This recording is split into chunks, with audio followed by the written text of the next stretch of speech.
And a good example of that is Highway 460.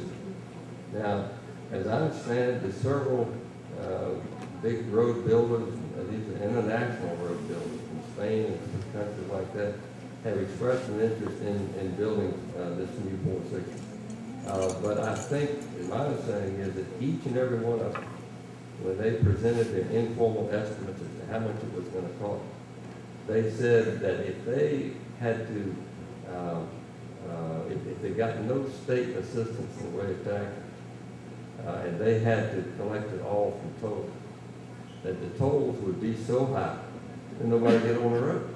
Everybody would stay on the old 460. It wouldn't be feasible for them to operate. So we've got to face the situation that if you got improved transportation, you got to pay for it. You don't get something for nothing. I'll give you an example. Now, Howard Bird Sr. is a very controversial person, long since dead. He was old Howard. Young Howard is now 95 years old. I think he's still alive. But Howard Bird Sr.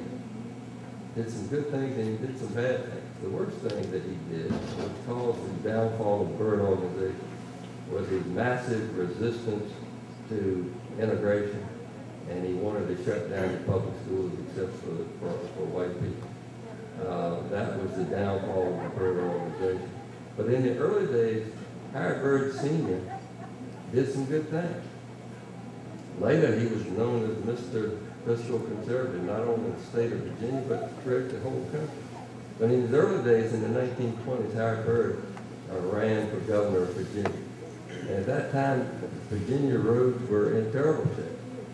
His slogan was, we got to get Virginia out of the mud. And that was literally true. The roads were just awful.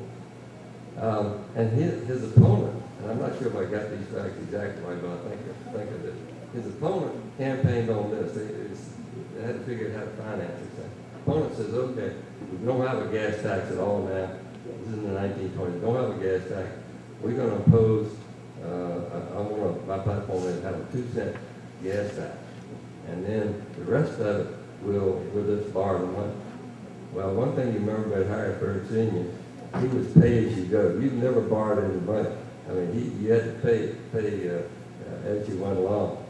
And here's what Howard Bird's platform was. He says, no, he blasted his opponent. He says, no, we're going to build these roads, and here's the way we're going to finance it. We don't have any gasoline tax now. We're going to put 3 cents on it, not 2 cents like my opponent. Guess who wins in the landslide?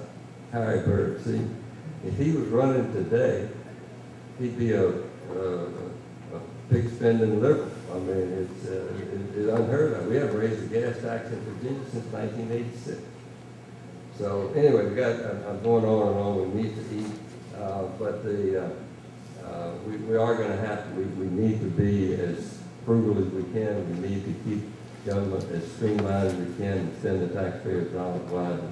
But at some point, you don't build roads. You don't rebuild the transportation system with that plan. Thank you very much.